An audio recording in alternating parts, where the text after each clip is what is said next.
ରାତି ଚାଲ ବାହାର ଚେଞ୍ଜ କରିଦେଲ କି ବାଦ ହେ ଆଶା ଦିଦି ବୋଲି କହିଲ ଚେଞ୍ଜ କରିନି କେତେ ଡର ନେକି ହଁ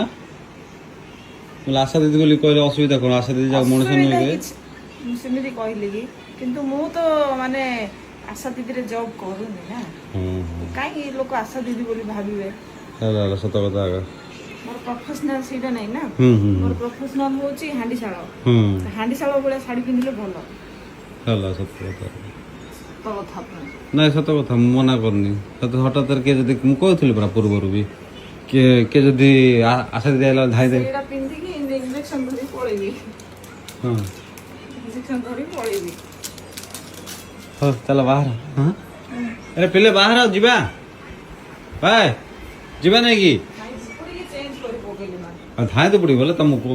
ଦୁସିଲ ବୋଲି ମୁଁ ତମକୁ କହିଲି ତମକୁ ସେଟା କୋଉଠି ରଖିଲ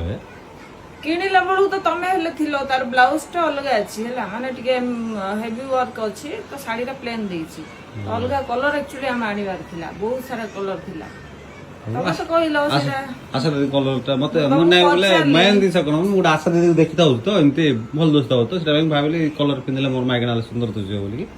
ମୁଁ ସେଇ ହିସାବରେ ବୋଲେ ତମେ ସେ ଦୁଷ୍ଟ ବୋଲି କହିଲେ ତାକୁ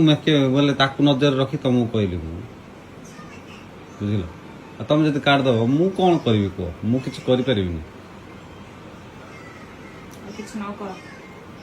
ହଉ ଆସ ଆଉ ବେଶୀ କଥା କହିଲେ ଲେଟ୍ ହବ ଯିବା ଭୋକ ଲାଗିଲାଣି କି ଖାଇବା ବାଟରେ ଖାଇବା ହେଲା ତ ସାଙ୍ଗମାନେ ଆମେ ଯିବୁ ବ୍ରହ୍ମପୁର ଆଉ ବ୍ରହ୍ମପୁରର ଗୋଟେ କାମ ଗୋଟେ ଅଛି ସେଥିପାଇଁ ଆମେ ସହ ପରିବାର ସାଙ୍ଗରେ ମିଶିକି ବାହାରି ପଡ଼ିନୁ ଯିବୁ ଏବେ ଆଉ ବ୍ୟାଗ୍ ପତ୍ର ବି ସବୁ ରେଡ଼ି ହେଇଛି ପିଲା ବି ରେଡ଼ି ଆଉ ମ୍ୟାଡ଼ାମ ମଧ୍ୟ ରେଡ଼ି ସାଇକେଲ ଚାବି ନା